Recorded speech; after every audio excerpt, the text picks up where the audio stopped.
اگر کوئی انسان روزہ رکھتا ہے، صبح سے شام تک بھوکا پیاسا رہتا ہے، اور کوئی آ کے کہتا ہے کہ آپ کا روزہ فاسد ہے، تو جو انسان فاسد کہہ رہا ہے، اس کو روزے کو باطل کہہ رہا ہے، اسے دلیل دینی پڑے گی روزے کے باطل ہونے کے لیے۔ اگر وہ دلیل نہیں دے پایا، اس کے پاس دلیل نہیں ہے، اس کا مطلب وہ روزہ صحیح ہے، فقط اس کے فاسد کہہ دینے سے وہ روزہ فاسد نہیں ہوتا۔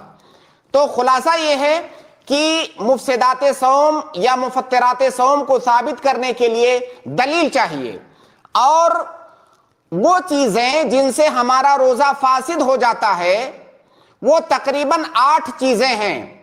انہی 8 چیزوں کو آپ کو یاد رکھنا ہے۔ ان 8 چیزوں میں کچھ تفصیلات میں ذکر کروں گا، ان تفصیلات کے ساتھ ان 8 چیزوں کو یاد رکھنا ہے۔ انہی 8 چیزوں کے ذریعہ سے ہمارا روزہ فاسد ہوتا ہے، کوئی نوی چیز نہیں ہے۔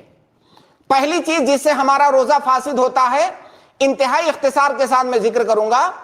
پہلی چیز جس سے روزے دار کا روزہ فاسد ہو جاتا ہے وہ ہے بیوی کے ساتھ صحبت کرنا۔ بیوی کے ساتھ صحبت کرنے سے روزہ فاسد ہو جاتا ہے۔ اس کی دلیل کیا ہے؟ اس کی دلیل قرآن کریم کی آیت ہے کہ احل لکم لیلۃ الصیام الرفث الی نسائکم، کہ رمضان کی راتوں میں بیویوں کے ساتھ صحبت کرنا اللہ تعالیٰ نے جائز قرار دیا۔ اس کا مفہوم مخالف کیا ہے کہ رمضان کے دن میں جبکہ آپ روزہ رہتے ہیں اس وقت بیویوں کے ساتھ صحبت کرنا یہ جائز نہیں ہے۔ اسی طرح سے ایک واقعہ ہے، ایک صحابی اللہ کے نبی صلی اللہ علیہ وسلم کے پاس آئے اور انہوں نے کہا کہ میں ہلاک ہو گیا۔ تو نبی صلی اللہ علیہ وسلم نے پوچھا کہ کیا بات ہوئی؟ تو انہوں نے کہا میں روزے کی حالت میں تھا اور میں نے اپنی بیوی سے صحبت کر لیا۔ تو اللہ کے نبی صلی اللہ علیہ وسلم نے ان سے کہا کہ کیا تم ایک غلام آزاد کر سکتے ہو؟ انہوں نے کہا نہیں، میں غلام نہیں آزاد کر سکتا۔ تو آپ نے کہا کہ 2 مہینے کا لگاتار روزہ رکھ سکتے ہو؟ انہوں نے کہا نہیں، میں 2 مہینے کا لگاتار سکتا۔ انہوں نے کہا میں 2 مہینے کا لگاتار روزہ بھی نہیں رکھ سکتا۔ تو اللہ کے نبی صلی اللہ علیہ وسلم نے کہا کہ کیا 60 مسکینوں کو کھانا کھلا سکتے ہو؟ انہوں نے کہا میں 60 مسکینوں کو کھانا بھی نہیں کھلا سکتا۔ تو اللہ کے نبی صلی اللہ علیہ وسلم نے ان کو کچھ کھجوریں دیا، لمبی حدیث ہے، اس کے اندر پوری تفصیلات ہیں، اور آپ نے کہا کہ یہ کھجور لے جاؤ اور 60 مسکینوں کو کھلا دو۔ انہوں نے کہا کہ یہاں مدینہ کے اندر مجھ سے زیادہ مسکین کون ہے؟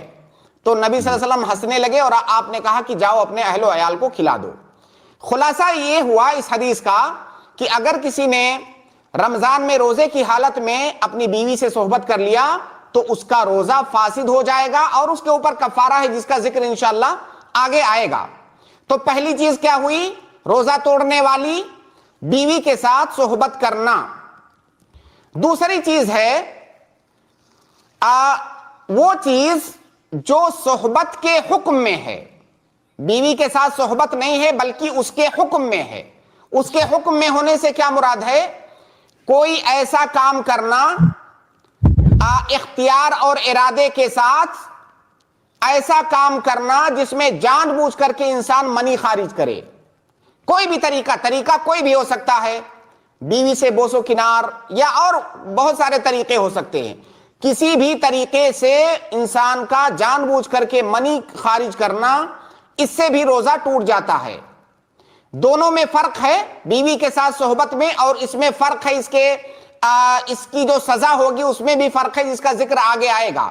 لیکن اگر کسی انسان نے اپنے عمل سے، اپنے فعل سے، اپنے ارادے سے منی خارج کیا تو اس کا روزہ ٹوٹ جائے گا۔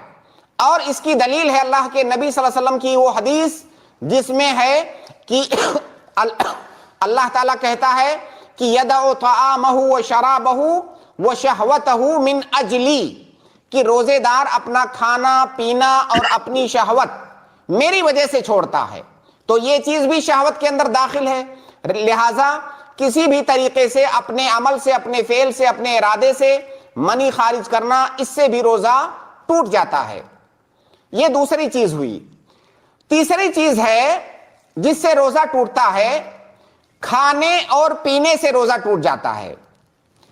کھانے اور پینے سے روزہ ٹوٹنے کی دلیل قرآن کریم کی وہ آیت ہے جس میں ہے وَكُلُوا وَاشْرَبُوا حَتَّى يَتَبَيَّنَ لَكُمُ الْخَيْطُ الْأَبْيَضُ مِنَ الْخَيْطِ الْأَسْوَدِ مِنَ الْفَجْرِ، کہ اللہ تعالیٰ نے پوری رات طلوع فجر تک کھانے اور پینے کی اجازت دی ہے۔ اس کا مفہوم کیا ہے کہ دن کے اندر ہمیں کھانے اور پینے سے اجتناب کرنا ہے روزے کی حالت میں۔ یہاں پر جو چیز جاننا ضروری ہے وہ یہ ہے کہ کھانا اور پینا کس کو کہیں گے؟ ہم کون سا ایسا کام کریں کہ جس کے اوپر کھانے اور پینے کا اطلاق ہو؟ کھانے اور پینے کا اطلاق ہونے کے لیے 4 شرطیں ہیں۔ پہلی شرط یہ ہے کہ کوئی چیز ہم اپنے منہ کے اندر داخل کریں اور وہ حلق سے نیچے جائے، منہ سے یا ناک سے۔ کوئی چیز ہم منہ کے ذریعہ یا ناک کے ذریعہ سے داخل کریں اور وہ حلق کے نیچے اترے، یہ پہلی شرط ہے۔ دوسری شرط یہ ہے، پہلی شرط میں آپ اس طرح کہیں کہ وہ چیز ہم منہ کے ذریعہ سے یا ناک کے ذریعہ سے داخل کریں۔ دوسری شرط یہ ہے کہ وہ چیز ہمارے حلق سے نیچے جائے یعنی پیٹ تک جائے۔ تیسری شرط یہ ہے کہ جو چیز ہم داخل کر رہے ہیں وہ کوئی آبجیکٹ ہو، اس کا کوئی جسم ہو، اس کا کوئی جرم ہو، کوئی آبجیکٹ ہو۔ اور چوتھی شرط یہ ہے کہ وہ ایسی چیز ہو جس سے بچ پانا ہمارے لیے ممکن ہو، کوئی ایسی چیز نہ ہو جس سے بچ پانا ہمارے لیے ممکن نہ ہو۔ اب اس کو تھوڑا سا مثال کے ذریعے سمجھ لیں۔ جیسے مثال کے طور پر ہم راستے میں چلتے پھرتے ہیں، دھول غبار گرد و غبار ہمارے منہ سے ناک سے ہم جب سانس لیتے ہیں تو ہمارے پیٹ میں حلق کے نیچے جاتا ہے، لیکن اس سے بچ پانا ہمارے لیے ممکن نہیں ہے۔ اس کا مطلب یہ مفطرات صوم میں سے نہیں ہے۔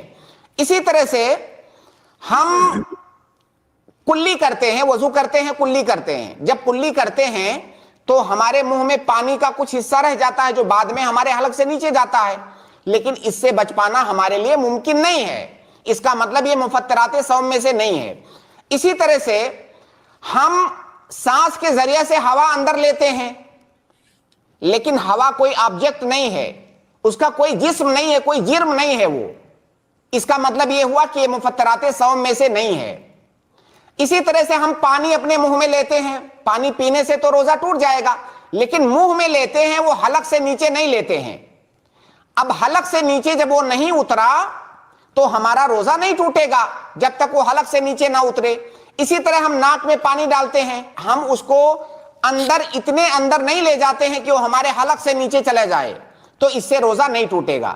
تو یہ چاروں شرطیں جب پائی جائیں گی تب کسی چیز کو کھانا پینا کہا جائے گا اور اس سے ہمارا روزہ ٹوٹ جائے گا۔ یہاں پر ایک چیز کا ذکر کر دوں کہ جیسے بہت سارے لوگ رمضان میں بھی اگر بیڑی سگریٹ پیتے ہیں، حالانکہ وہ تو ہمیشہ حرام ہے، چاہے رمضان میں آپ پئیں یا بعد غیر رمضان میں پئیں، تو اگر کوئی یہ کہے کہ بیڑی سگریٹ سے تو صرف دھواں اندر جاتا ہے تو کیا اس سے روزہ ٹوٹے گا کہ نہیں؟ دھواں ایک آبجیکٹ ہے، سائنس یہی بتاتی ہے کہ دھواں کے اندر آبجیکٹ ہوتے ہیں، اور جو بیڑی سگریٹ پینے والے ہوتے ہیں اسے اندر لے جاتے ہیں، اپنے حلق کے اندر لے جاتے ہیں، لہٰذا اس سے روزہ ٹوٹ جائے گا۔ اگر کوئی آدمی خوشبو سونگھتا ہے تو خوشبو کوئی آبجیکٹ نہیں ہے، وہ گرچہ اندر جائے لیکن اس سے روزہ نہیں ٹوٹے گا۔ تو کھانے اور پینے کے لیے یا اس سے روزہ ٹوٹنے کے لیے یہ چاروں شرطیں پائی جائیں گی، تب کہا جائے گا کہ یہ کھانا اور پینا ہے، اس سے روزہ ٹوٹ جائے گا۔ یہ 3 چیزیں ہوئی۔ پہلی چیز بیوی سے صحبت کرنا، دوسری چیز فعل اور ارادے کے ساتھ منی خارج کرنا، تیسری چیز ہوئی کھانا اور پینا، اور کھانے اور پینے کا جو ڈیفینیشن ہے روزہ ٹوٹنے کے لیے وہ میں نے عرض کر دیا۔ چوتھی چیز ہے جس سے روزہ ٹوٹ جائے گا، وہ چیزیں جو کھانے اور پینے کے قائم مقام ہوں، یعنی وہ کھانا اور پینا تو نہیں ہے مگر کھانے اور پینے کے قائم مقام ہے۔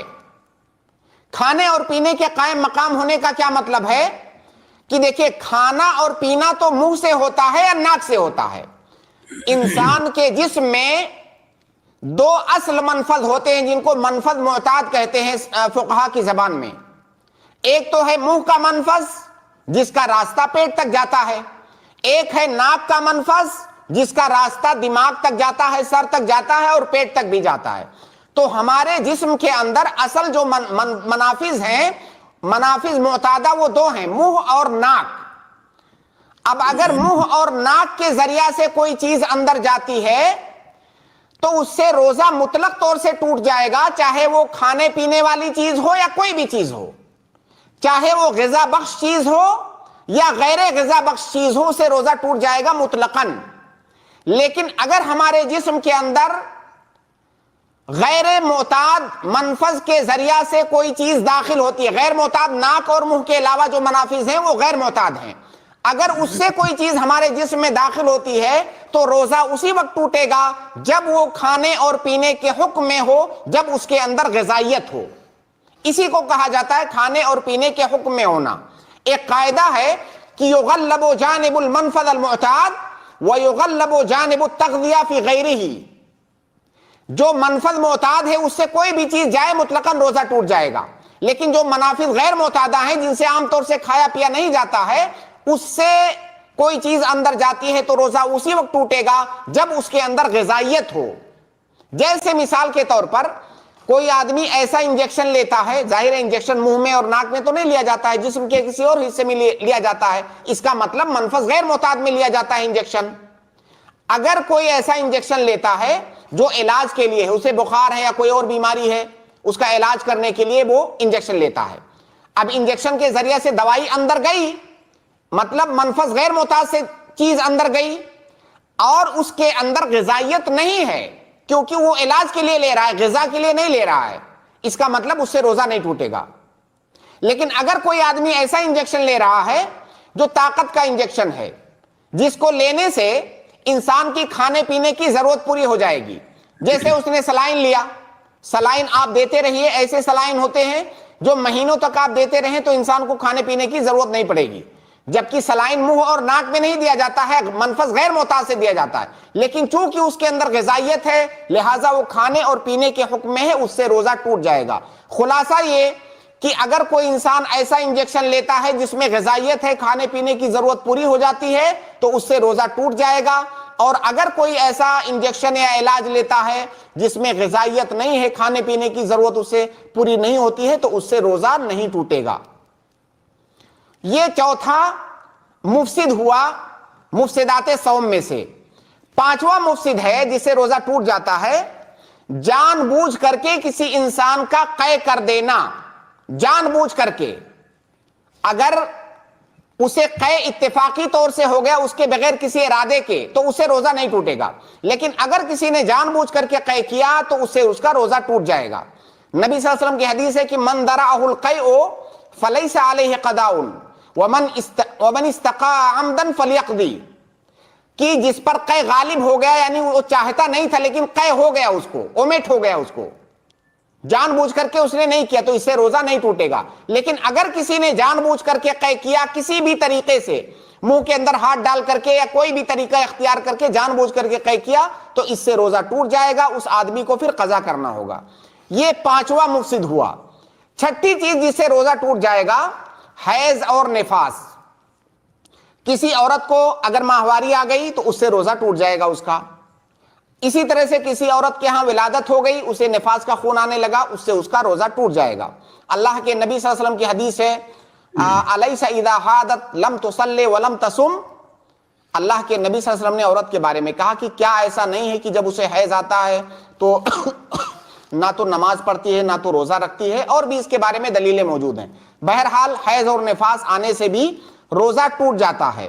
یہ 6 چیزیں ہوئیں۔ 7ویں چیز ہے اگر کوئی مسلمان مرتد ہو جائے، اگر کوئی مسلمان مرتد ہو جائے روزے کی حالت میں تو اس سے اس کا روزہ ٹوٹ جائے گا، کیونکہ روزے کی صحت کے لیے شرط ہے اسلام، روزے کی صحت کے لیے شرط ہے نیت، اور جو کافر ہے اس کے ہاں اسلام بھی نہیں ہے اور عبادت کے لیے اس کی نیت بھی صحیح نہیں ہے، لہٰذا اس کا روزہ یہ ٹوٹ جائے گا۔ اب اگر بعد میں وہ اسلام لے آئے گا دوبارہ سے تو اسے اس روزے کی قضا کرنی ہوگی۔ تو یہ 7واں مفسد ہے۔